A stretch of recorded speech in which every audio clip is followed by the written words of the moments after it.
Olá pessoal, tudo bem? Bem-vindos aí à nossa terceira aula. Nessa nossa terceira aula nós vamos explicar com mais ênfase sobre o que é o método e vamos apresentar 2 métodos de trabalho. Para você assistir a esta aula, é importante que você revise bem os conceitos, saiba diferenciar o que é método, metodologia, técnica e prática. Para você se aperfeiçoar enquanto professor e tornar-se mais reflexivo. Para introduzir nossa aula, já cabe uma observação. Métodos, eles não são estáticos e eles não podem ser uniformizados. Um único método para se desenvolver um trabalho em toda uma instituição ou o professor que domina um único método, ele mais nada está fazendo do que cair numa armadilha, porque são muitos alunos, são muitos perfis sociais, cognitivos, para que se tenha apenas uma única forma de se ensinar. É por isso que você, mesmo que já domine um método, é importante você participar de discussões que envolvam outras questões, outros métodos, outras formas. Então, vamos fazer então novamente aquele exercício da pergunta retórica. Pode responder aí nos comentários se você se sentir à vontade de todas essas 3 perguntas ou a que você achar necessária. Numa revisão de conceitos, gente, sempre quando a gente falar de métodos de alfabetização, vão surgir o binômio alfabetização e letramento, principalmente quando a gente discute o método global de ensino. E aí eu iria fazer uma pergunta que eu acabei respondendo. Esse binômio alfabetização e letramento é base para qual método de ensino? Todos os métodos de ensino trabalham com esse binômio alfabetização e letramento. Quais desses 2 itens é mais problematizado? Alfabetizar ou letrar? Vamos responder essa questão. Pessoal, para responder essa questão, no material ele tem um exemplo de uma criança e ele faz a seguinte pergunta. Uma criança ela pode estar em processo de alfabetização, mas já manifestar um comportamento de uma pessoa letrada? Uma criança pode já ser alfabetizada, mas não manifestar comportamento de letramento?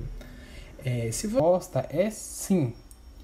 Principalmente se você trabalha com o ensino de uma gramática que valoriza o ponto de vista da língua como objeto social, a língua como sendo produtiva.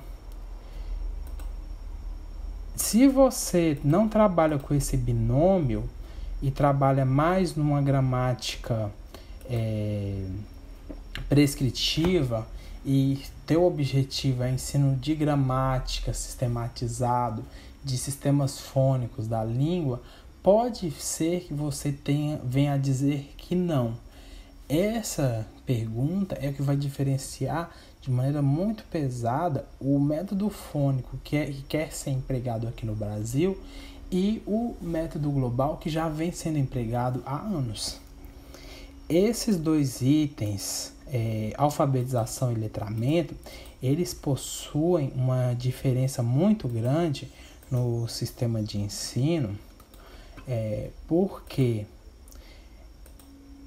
entendeu-se há algumas décadas atrás que o termo alfabetização ele designaria o aprendizado de uma tecnologia de representação da linguagem humana, que é a nossa escrita alfabético-ortográfica.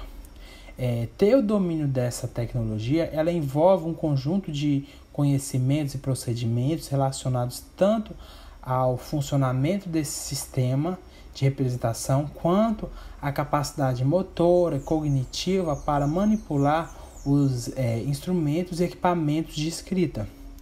Esse é um conceito muito básico de alfabetização. E para métodos mais tradicionais, a alfabetização terá o significado de saber ler e saber escrever. E saber a oralidade. Saber não como prática, mas saber de domínio.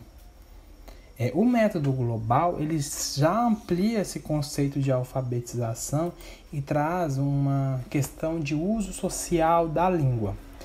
No material nosso, na página, eu queria que vocês prestassem muita atenção na página 24 e na página 27. Na página 27, ela vai trazer os autores o conceito de alfabetização e letramento, discutindo que letramento ele surgiu numa ampliação progressiva do próprio conceito de alfabetização. Quer dizer, o conceito de alfabetização é um conceito comum em todos os métodos, mas surge uma discussão metodológica em que alfabetizar por si só não é o X da questão e que deveria haver uma ampliação desse conceito para que se conseguisse um sujeito letrado. Então vamos pensar num ato ou num efeito de alfabetizar, de se ensinar as primeiras letras, alfabetizar. Uma pessoa ela pode entender e ter domínio das primeiras letras, da escrita do seu próprio nome, ela pode entender alguma placa, algo do tipo pela leitura. Mas percebeu-se a partir do século XX que esse conceito de alfabetização ele tinha necessidade de ser ampliado por razões sociais e políticas. A sociedade naquela época, os educadores entenderam que a escrita ela também precisa ter uma prática social e essa prática social ela deveria ser alcançada. Então não basta só a pessoa saber escrever, ter uma oralidade, ter uma leitura. Era necessário a gente fazer um progressivo desenvolvimento nesse sujeito para que ele conseguisse outras habilidades. Discutir bem, compreender bem a diferenciação de alfabetização e letramento é fundamental para a gente entender o que é o método global, diferenciar dessa transição que ele chegou do método Beabá, esse método silábico, e entender essa nova premissa que surge de método fônico. Então, qual que é a diferença entre esses três métodos, vamos dizer assim, que são assim, os mais práticos, mas não são os únicos? Eu trouxe isso do nosso material, 8 perguntas práticas sobre o método fônico, tá? Um resumo muito interessante. Acho que vale a pena você anotar no seu caderno esse resumo. O método global, então, ele se refere ao ensino de leitura partindo do texto e chegando ao nível da palavra. O método global se refere ao ensino da leitura partindo do texto e chegando ao nível da palavra. Há métodos globais que enfatizam a memorização de palavras inteiras e há outros que levam o aluno a decompor a palavra em sílabas e fonemas, mas de uma maneira não sistemática. A unidade de trabalho é o texto e o foco é a compreensão do texto e não a identificação da palavra.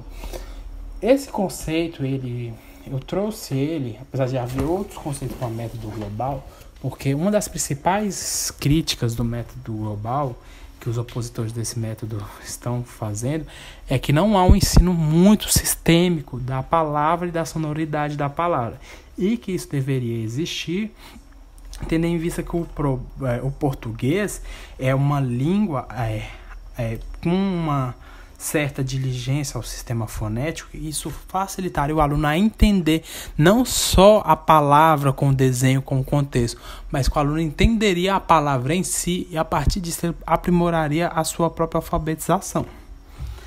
A gente vai ter o método do Beabá, né, que é o ensino da palavra, onde ela vai ser decomposta em sílabas. Por inferência, o aluno ele não poderá identificar os fonemas, mas o método não ajudou o aluno nisso.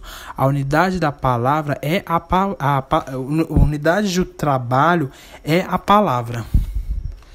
E aí vai surgir o método fônico, que ensina o aluno de maneira sistêmica e explícita a diferença entre fonemas e grafemas.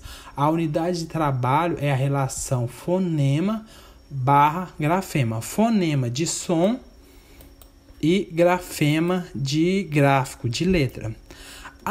Pessoal, além desses 3 métodos de alfabetização, né, método global, método do beabá, o silábico, o método fônico, há outros inúmeros métodos de alfabetização. Por exemplo, o método das boquinhas, que é um método bem atualizado e que tem estudos sobre ele aqui no Brasil. Algumas prefeituras aplicam esse método nas suas escolas.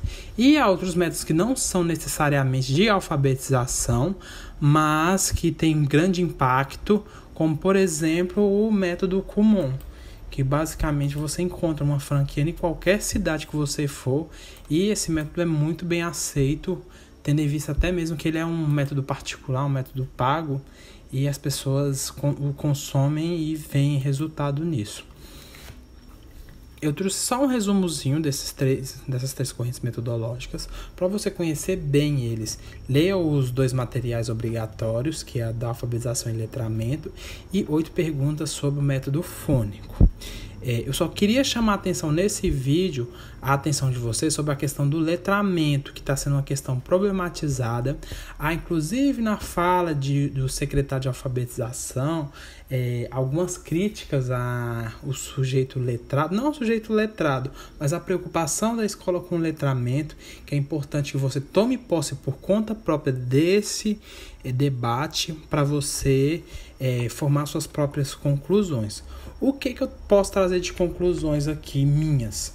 O Brasil é um país com uma desigualdade muito grande. Não discutir a questão social, o uso social desde os primórdios com a criança é um prejuízo muito grande, porque ela vai continuar num sistema em que um país desenvolve, mas que ela, que nasceu pobre, filha de operário, vai continuar pobre, filha de operário, se ela não tomar consciência de classe. Ou ela pode continuar filha de operário com consciência de classe também, que isso é válido, mas conhecendo o sistema e lutando para que o sistema a reconheça como um cidadão de pleno direito. Ou a gente pode ter crianças bem alfabetizadas, que sabem ler e escrever também, que isso é uma coisa muito boa, mas que estão indo para uma esteira de produção. Eu vou deixar só essas considerações minhas aqui, tá bom? Eu peço para vocês que leiam o texto e aí a gente marca uma live específica para discutir esse tema.